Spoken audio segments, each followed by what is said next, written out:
it definitely was a game changer for me, because it forced me to do what I had been scared to do, what I didn't think I was qualified enough to do.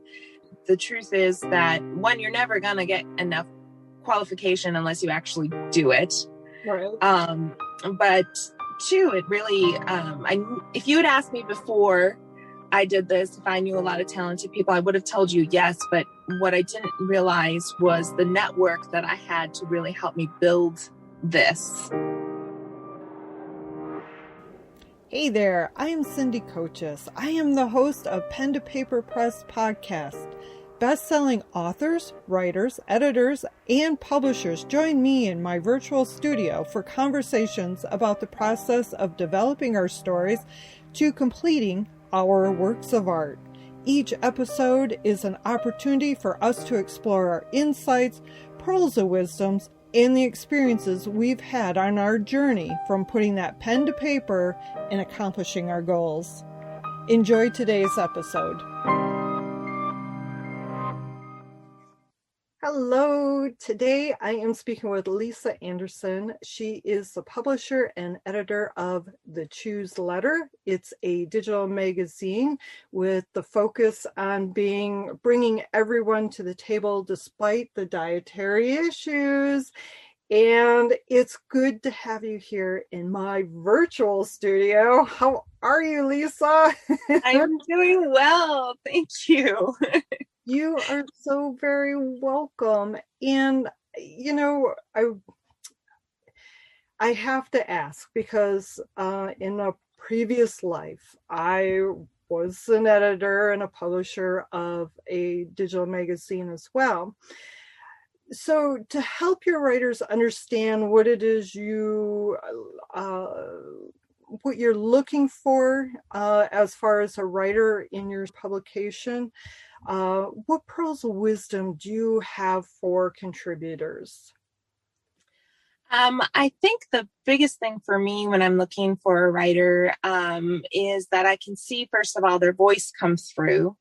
And then when I have a lot of contributors in the magazine, so when I'm looking at assigning stories, I try to assign stories to the writers that I think they would enjoy, because I feel like you can get a better story that way.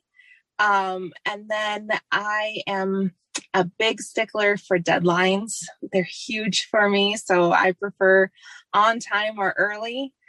And I was going to ask you what it is that you're looking for in a writer, and you know, you mentioned the voice.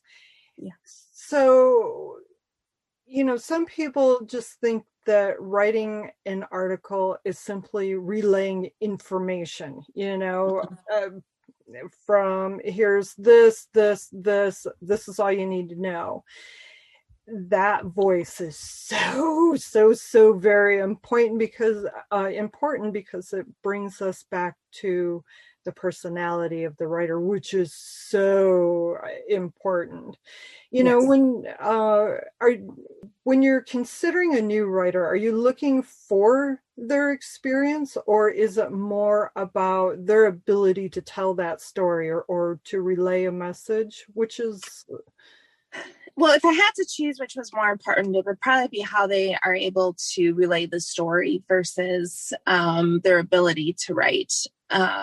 I mean, if you can relay a story fairly well, then the technical stuff can be fixed by an editor. You know, it's easier for my editors to fix something and start something from scratch. So if you're a new writer, just try to figure out exactly how you like to tell a story.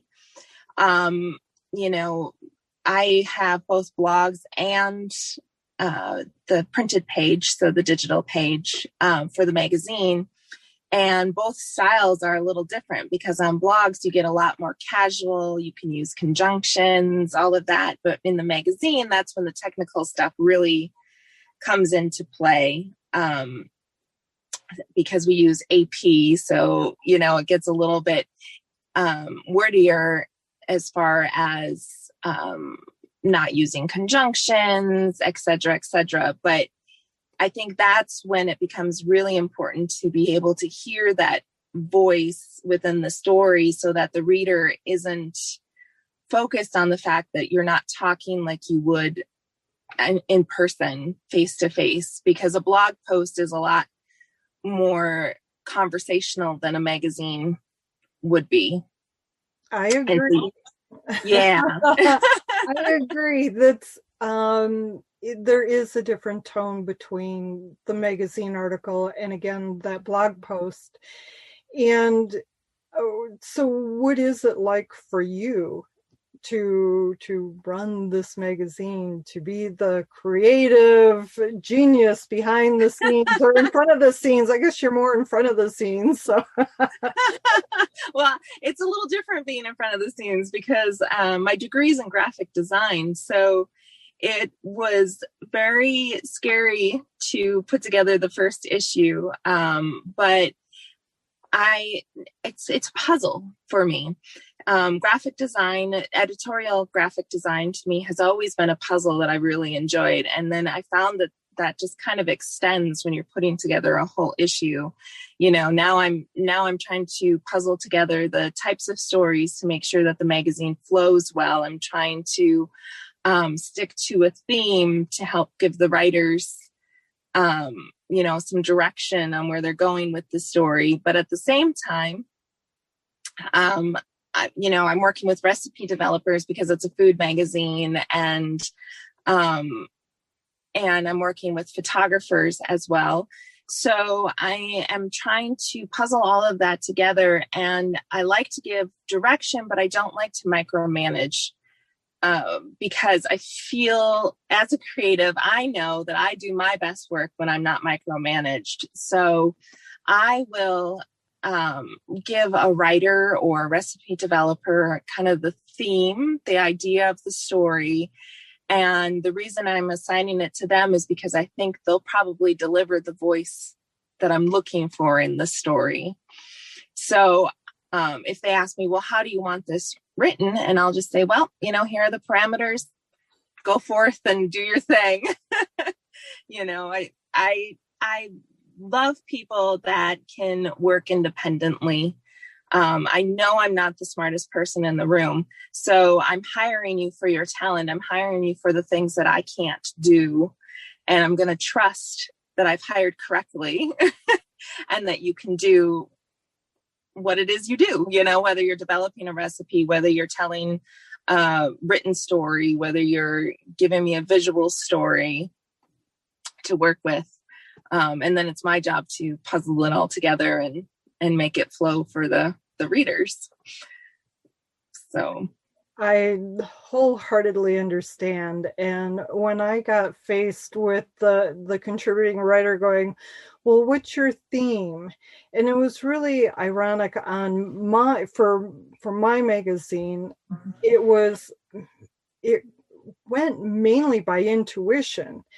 Yeah. And so I would, and I had a couple of them that were very insistent on having that, tell me what you want. And it's like, what? All right, start with this, but I want you to follow your heart, and I want you to write what comes to you and allow that to flow onto the page, and then submit that. And it would be so interesting because when, like you said, the puzzle, I love that puzzle. There is something about putting it all together and seeing, for me, I don't have that graphic design I have the background, but not on a professional level.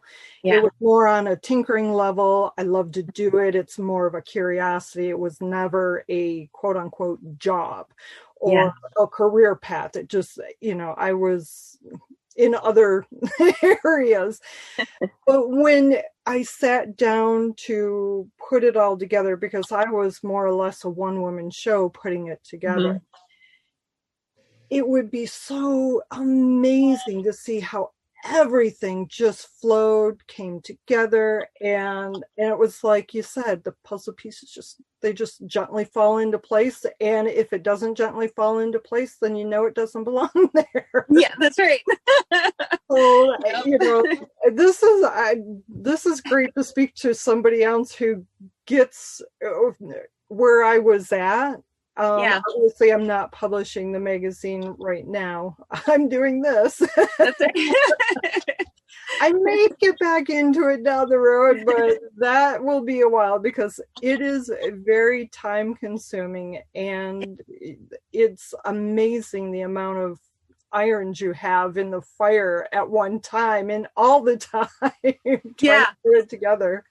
Yeah. I actually just wrote a blog piece about why you might not have gotten hired as a freelancer, because part of that was just not being able to respond quickly, knowing your business, knowing your prices, because as you say, it keeps you very busy. You have a lot of irons in the fire. And as I was writing it, I was like, I have over 400 emails in my inbox right now. I'm responding to emails. I'm writing articles like this. I'm running the social media. I'm putting together the magazine. I'm contacting writers, recipe developers, photographers. I'm also developing recipes, taking photography and putting the magazine together, working with my editor. Plus I do other design projects on the side. So my, I don't know, the soup pot is full. and I did look through your magazine. I cracked open a handful of issues, and they're absolutely beautiful. I love how you've got them set up, and of course I went through a couple of your blog posts as well. Well, I will say internet articles. Yeah. What are some of the more common errors that you see in the submissions, that your editorial team receives? I think as far as like the magazine goes, it would be just making sure that you're keeping track of what publications prefer. If some publications still use AP style, but they'll allow those contractions, I'm, it's, all of that stuff, but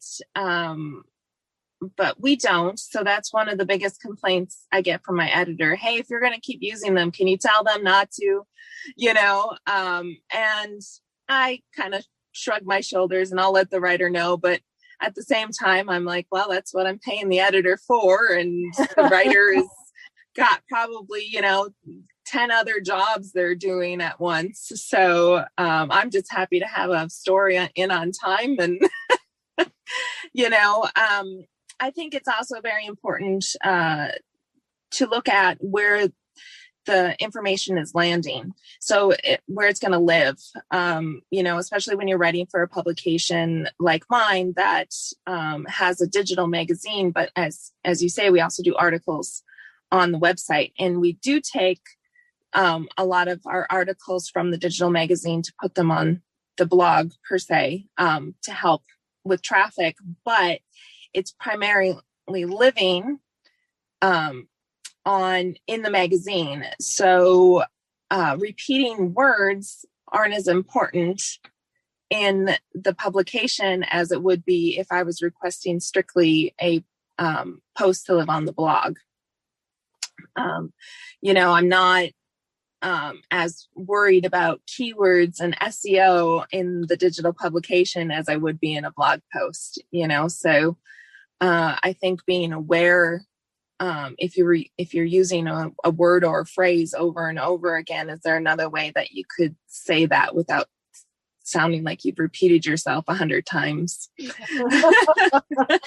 you bring up something that's so important, is that SEO gimmick. Mm-hmm. When somebody is so driven on 4 ways to whatever, and the whole entire article is so SEO driven that there's no life to it. There's no sass. There's no, you can tell in a heartbeat. You can read it and know it in the first paragraph that this is clickbait is what I call it. It's just absolutely. Yeah. There's definitely an art to finding a writer that can, if you're having something live primarily on a blog, You do want that Google ranking. You do want to try to get on that first page. In the third spot would be great, Yeah. but you have to be able to find a writer that has the art of working with the keywords, and being able to tell a story without the reader even realizing that the writer has been using those keywords and phrases in there. And as a writer, you have to also be aware of that if you start getting too heavy with the keywords, Google will penalize the blog too. So it's all of these crazy technical things that we have to do now, and it's a lot of demand on writers. So you have to be able to market yourself well enough. What am I writing for? Am I writing for a primarily magazines or newspapers, things like that? Or am I writing to help people improve their SEO, their Google ranking? Are we working on blogs?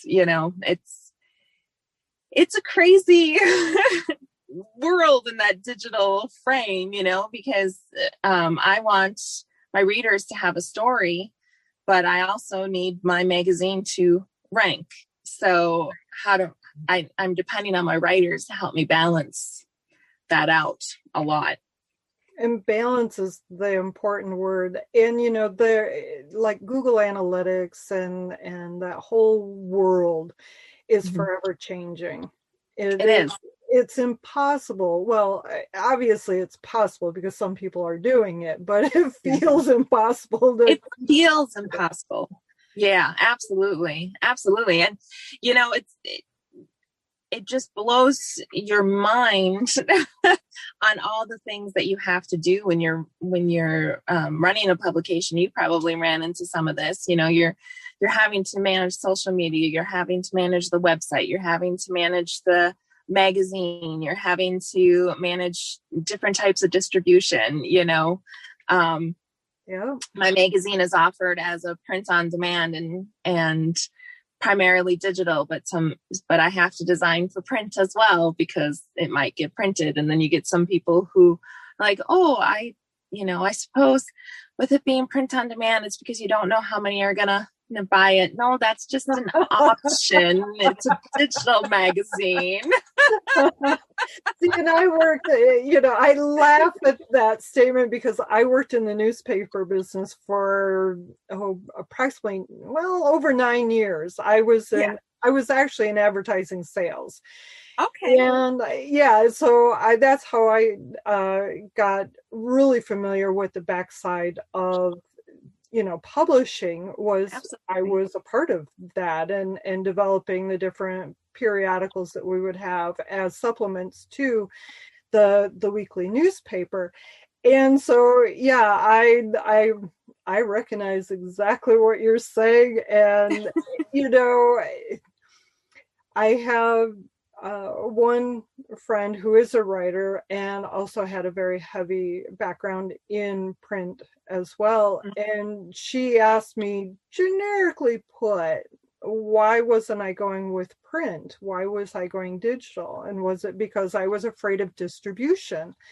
And it's like, oh, no, I want a wider audience. And I started it in 2016. And the last issue was in 2018.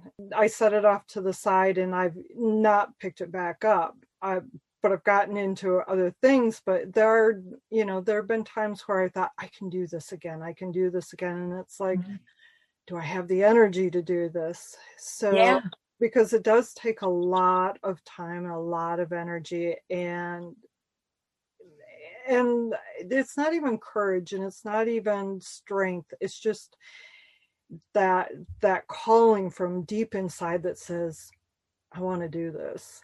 Yeah. And that's where I have to come from. And obviously you have that because you transitioned from being a graphic designer to an editor, Yeah, well, it kind of happened just because of COVID, really. Really? Okay. Yeah. I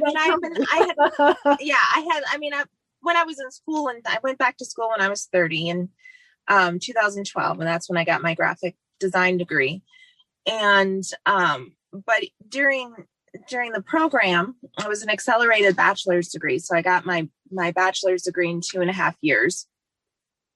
And during the time, like I said, I fell in love with that editorial style of designing. I love doing layouts. I'm not a huge fan of doing logos or website design or anything like that, but pretty much anything that you can lay out, brochures, magazines, all of that, fell in love with. So I was also learning portrait photography at the time.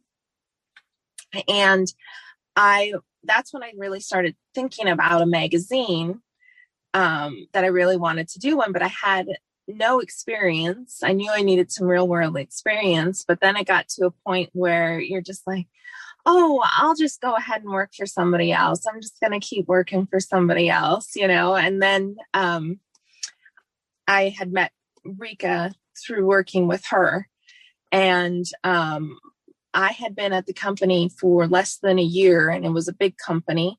So whether your department really needed you there or not, if you didn't make seniority, you were put on furlough when COVID hit. And I did not want to sit around and do nothing. So I said, okay, I'm going to finally start a magazine of my own. And I called it A Hobby with Deadlines. Yes, deadlines. Yes. When I first started putting it together, and then as it became clear that my boyfriend was the primary caregiver for his father at the time, and one of two primary caregivers for him, and so we knew we couldn't expose him to COVID. So me returning to work was scary, and it was kind of hitting that point where if they didn't have you return, you were kind of thinking you probably weren't going to return. And if they did have you return, it would be too soon, so it was kind of that back and forth pull. And so I decided after 3 weeks of furlough to put in my notice, and my Hobby with Deadlines became an LLC, and here we go.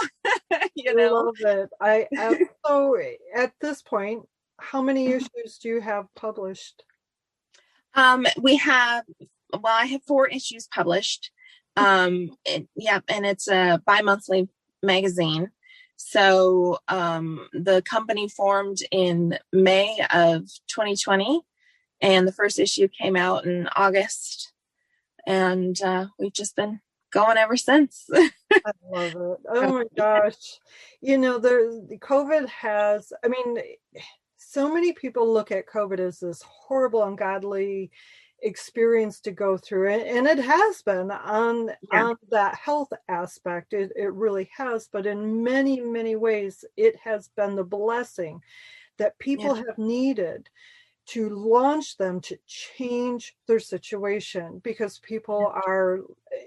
everybody's lives were basically forced to change. We were all put on a reset. It's like somebody unplugged us and like, okay, now what are you going to do? Yeah, exactly. Not a lot of people are doing the same thing that they were before in whatever way, whether it's a small way or a large way, obviously. Large way. So it definitely was a game changer for me, because it forced me to do what I had been scared to do, what I didn't think I was qualified enough to do. And the truth is that, one, you're never going to get enough qualification unless you actually do it. Right.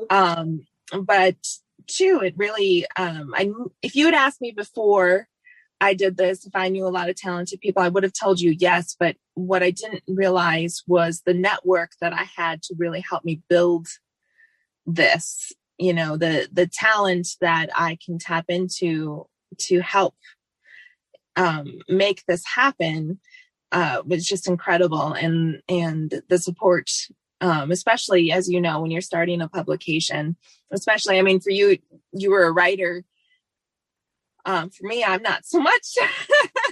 I can write a blog post. Yeah, Here's what I did. yep, well, see, and it was really funny is for me, I had gone to school to and got certified as an integrative nutrition health coach. And I started that coaching, and it didn't feel right. I knew I was heading in the wrong direction. And one day I'm in my car and I'm like, okay, just give me a sign. Tell me, what am I supposed to do with this education? Because I was really frustrated. I plunked down a lot of money to get, certified. And I'm driving along, and all of a sudden I got a vision of when Mom and I talked it over, and we think I was about 8 or 9. I used to go down in the basement and use the typewriter I was not allowed to use, the carbon paper I was not allowed to use, and obviously the typing paper that, was, like at a premium. Yes. And I typed out the family newspaper, and it was like, oh my God, that's what it is. I want to start a magazine. And quite literally from that moment to the first publication come out, it was 2 weeks. I did it in. Oh, wow. I called in, a handful of people who are writers. I'm like, hey, I'm doing this. Are you in? And they're like, yeah. Okay. Yeah. Yeah, it's amazing the support, as a creative, you always want to pay somebody, but also when you form that creative community, people understand when you're starting out and they just want to be there and support you and help you and know that when you get to that point, you will hand them the paycheck, Right. Right. And I was very fortunate, and I had quite a bit of support on those first couple of issues to just get stuff out there, which meant that I didn't have to write the whole magazine by myself. See, and I wrote a good chunk of mine, so yeah. So I kind of want to shift things a little bit. So why food? What led you? Obviously, I did mine on health and wellness, which is kind of sort of in the direction you're in, because you're helping people with the different dietary and recipes to bring everybody to the table. So why food? Well, that kind of just kind of happened. I used to, so back in 2019, I switched my diet to a plant-based diet. And I didn't do it out of ethical reasons. I grew up on a farm. We treated our animals well, but they were food, my father hunted, that was just life. And I liked that aspect that I'm leaving less of a carbon footprint and that animals aren't being treated as cruelly because of my diet change. But that wasn't it. It was for health. And at the time when I was working for that other company, I got asked a lot of questions because there were some vegetarians, there were some pescatarians, but there weren't a lot of vegans. And so people were really curious about my diet. And I was also having to cook for my boyfriend, who was eating keto at the time. So completely opposite dietary needs. And I found through conversations, through people's curiosity about how a lot of the families had different dietary needs within the family themselves. And so, and I was starting to get into a lot of food photography, and I enjoyed cooking, and it just all kind of seemed like a natural progression to put that into a magazine at the time. And, I can develop some recipes. It's certainly not my training and stuff, but I enjoy cooking a lot. I've enjoyed learning how to cook as a vegan. I've enjoyed learning how to cook Now I taste his food, but when I first started, I was very strict and I wouldn't taste his food. So I had to really hone in my cooking skills to make sure that I was giving him something that was edible, It's serving somebody that that's in the same household that you love. Yeah, Yes. making sure that they're not eating something that, taste and smell like you pulled it out of the trash. That would not be good. Yeah, right. So I don't know. I fell in love with just all aspects of food and nutrition, and it felt like the right move to make. I've had what I call passing passions in my life, and it allowed me to kind of pull some of those together into one area. But I have to say, just putting together the magazine, I don't care what magazine it would have been at this point. I think I would have enjoyed it just as much because I just absolutely love, like I said, the puzzle of it and just putting it all together and bringing it all in one place. But yeah, at the time it started, food was one of those passing passions for me. And I still enjoy it, but I'm very happy to have found a lot of recipe developers, so I'm not having to try to figure that out. Yeah, because the experimental, after a while, it's like he's coming home and wondering, what's for dinner? I don't want to know. Right. Although, that does, present that question of what's for dinner in a whole different, at a whole different level. So it does. Yeah. But then, if you don't get it quite right, you're eating it for the next couple of weeks as you're tweaking the recipe, Yeah, making it taste somewhat okay to really delicious. So yes. So where can people find you on the internet? Well, you can find the magazine itself at the Choose letter, and it's choose as in you're chewing something. So it's thechooseletter.com is the website. And then our social media handles, Instagram, Facebook, Pinterest are all at the Choose letter. Okay. And of course, I'll have a link to the website in the show notes. That will definitely be there. And Lisa, oh my gosh, this has just truly been a fun conversation. You've brought back a lot of really fun memories, and the puzzle, I love the puzzle, and it's so nice to know I'm not the only one. You are not the only one. I get what you're saying. And obviously, you and I could definitely talk for hours on the whole subject of how did you do? What did you do? What did you do about this? Exactly. So again, thank you from the bottom of my heart for thank you. Here. You are so welcome. It has truly been a pleasure. Thanks.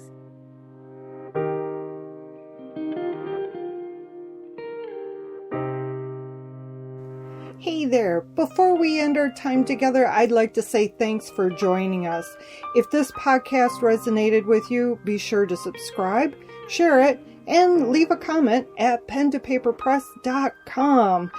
Until next time, remember, your words have power. Your story matters. All right, take care of yourself. Bye.